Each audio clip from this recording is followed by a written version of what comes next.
దేశ పునర్వైభవం కోసం హిందూ సమాజాన్ని సంఘటితం చేస్తూ వ్యక్తి నిర్మాణం ద్వారా అహర్నిశలు కృషి చేస్తూ రాష్ట్రీయ స్వయం సేవా సంఘం సేవలు ప్రతి ఒక్కరూ సద్వినియోగించుకోవాలని పలువురు వక్తలు పిలుపునిచ్చారు. కాకినాడ సిటీ 6వ డివిజన్ సామమూర్తి నగర్ డాల్ఫిన్ కాలనీలో రాష్ట్రీయ స్వయం సేవక సంఘం 100 సంవత్సరాలు పూర్తి చేసుకున్న సందర్భంగా శతాబ్ది ఉత్సవాల భాగంగా విజయదశమి ఉత్సవాలు ఘనంగా నిర్వహించబడ్డాయి.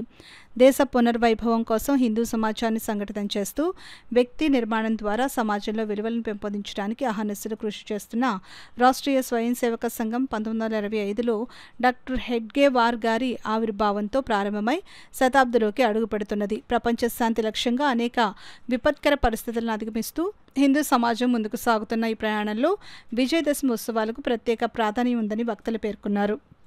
ఈ సందర్భంగా శక్తిని ఆరాధించి సమాజ శక్తిని ప్రదర్శిస్తూ సమాజాన్ని సంఘటితం చేసి ప్రపంచ పరివర్తన కోసం విజయదశమి ఉత్సవాన్ని నిర్వహించామని నిర్వాహకులు తెలిపారు. ఈ కార్యక్రమానికి ముఖ్య అతిథిగా కలెక్టర్ షాన్మోహన్ సగ్లీ పాల్గొన్నారు. వక్తలుగా దక్షిణ మధ్య క్షేత్ర ప్రచారక్ శ్రీ భరత్ కుమార్, జిల్లా విభాగ ప్రచారక్ శ్రీ మంతన రామచంద్రరాజు, జిల్లా ప్రచారక్ విజయప్రకాష్, సోమశేఖర్ తదితరులు పాల్గొన్నారు.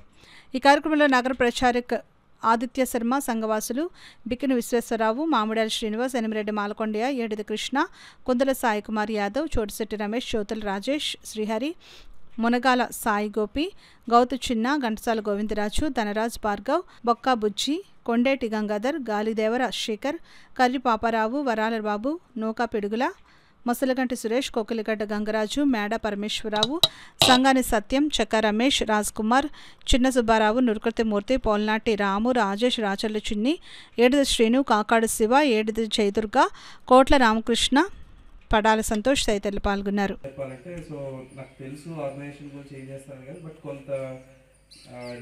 Personal exposure first time when I met him last time Bharat గారిని ఒక 1 hour డిఫరెంట్ కాంటెక్స్ట్ లో కలిసినప్పుడు for the first time I realise it is more about ఈ పర్సనల్ సెల్ఫ్ రియలైజేషన్ కానీ తర్వాత డిసిప్లిన్ అని. సో ఈసారి ఇలాంటి ఈవెంట్ ఒకటి జరుగుతుంది. ఏం జరుగుతుందో తెలుసు నాకు ఈవెంట్లో. I just wanted to come and see you and then meet you and then wanted అంటే ఇక్కడ ఒకసారి ఏం జరుగుతుందో చూద్దామన్న ఆ క్యూరియాసిటీతో ఇవాళ రావడం జరిగింది.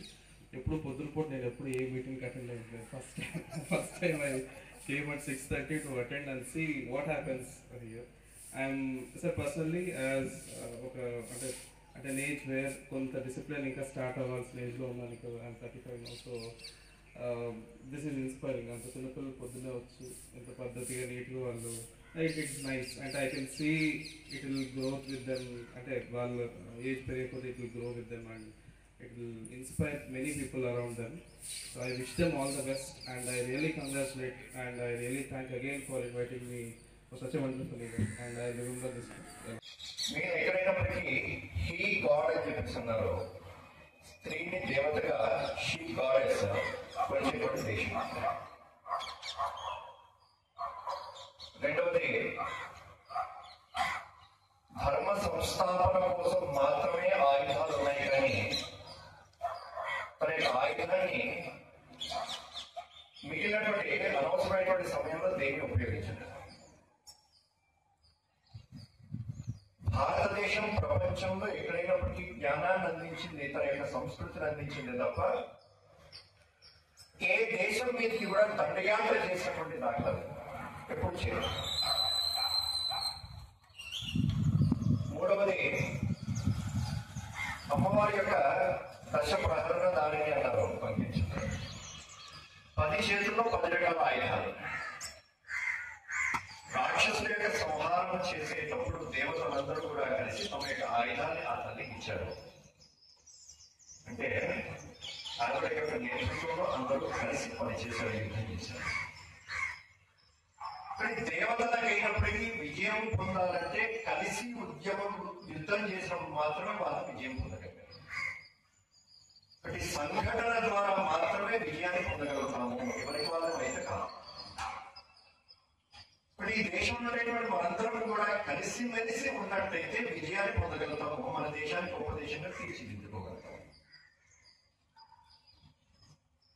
నాలుగవది అనేక రూపాల్లో ఆ తల్లి దర్శనమిస్తుంది. అనేక మంది రాక్షసులు ఉన్నారు. రాక్షసులు తపస్సు చేసి అనేక రకాల వరాలు పొందారు. పొందినటువంటి వరాన్ని ఇతరుల యొక్క మంచి కోసం ఉపయోగిస్తే భగవంతుడయ్యాడు. ఇతరుల పట్ల దుర్మార్గంగా, ఇతరుల పట్ల దుష్ట భావంతో చేసినటువంటి వాడు, దురుపయోగం చేసినటువంటి వాడు, స్వార్థం కోసం చేసినటువంటి వాడు రాక్షసుడయ్యాడు. రక్తబీజుడు అనే రాక్షసుడు ఉన్నాడు. అతను వరం పొందాడు. తన శరీరంలో నుంచి ఒక రక్తపు బొట్టు నేల మీద పడ్డప్పటికీ అందులో నుంచి ఇంకొక రక్తబీజుడు అనే రాక్షసుడు వస్తాడు. దేవతలు యుద్ధం చేస్తుంటే అనేక మంది రక్తబీజులు వస్తున్నారు. యుద్ధం చాలా ఇబ్బంది అయిపోతున్నది, కష్టం అయిపోతున్నది. అది కాళికామాత యొక్క రూపం